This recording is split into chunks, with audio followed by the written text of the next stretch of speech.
Have you ever looked at a dog being completely itself? Yeah. And thought, how are you that unbothered? Because they're not trying to keep everyone happy unless they're after something like treats or a walk, obviously. They're not worrying about things so much. They're just being, well, themselves. Yeah. I work with midlife women who, on the outside, are doing everything, but inside, they feel that little bit of disconnection with their true selves. These are some of the things I hear all the time from the women I work with. I'm not even sure what I want anymore. Yeah, I'm just going through the motions. I feel like I've lost myself a bit. And these feelings, they build up over time. They're not sudden. Yeah, they come from people who keep things together, always putting other people first, avoiding conflict, doing what's expected. Yeah. Until eventually you're not quite sure what you want anymore. So this is where the dog bit comes in, yeah? Because they're really interesting, aren't they? They don't adjust themselves to be liked and they don't ignore what they feel just to keep the peace. They are who they are and they're wonderful with it, aren't they? It's not because they've learned something we haven't. It's because they haven't had to unlearn themselves, yeah?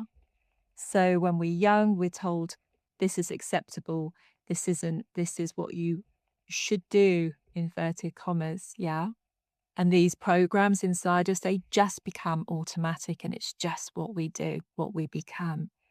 But it's not really us.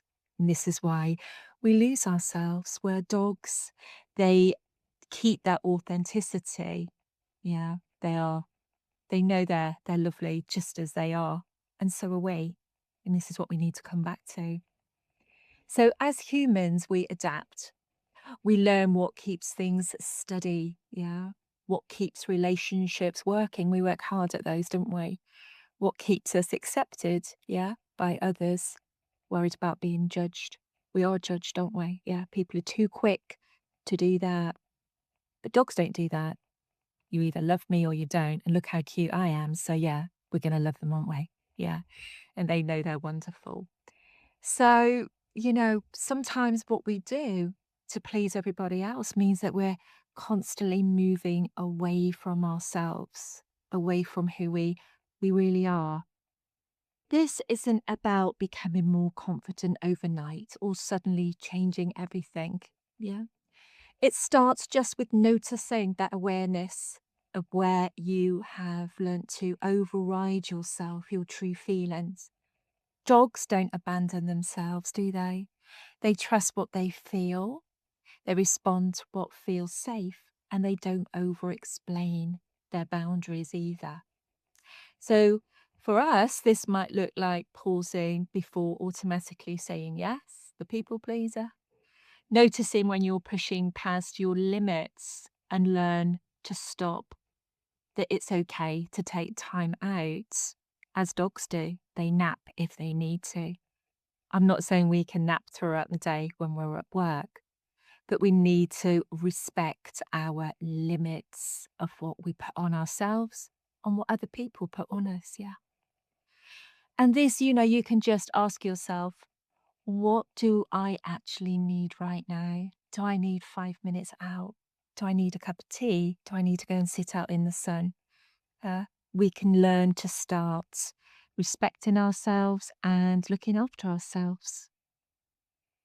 Over time, you've learned to adapt in ways that made sense at that time. Yeah. But now it's different. And this work is gently about coming back to yourself. So, if this resonates, I'll be sharing more lessons in being human from dogs. Lots we can learn from dogs and dog mad, as you'll get to know. But they really do have a life sorted, a lot more than what we do. We can learn a lot from them.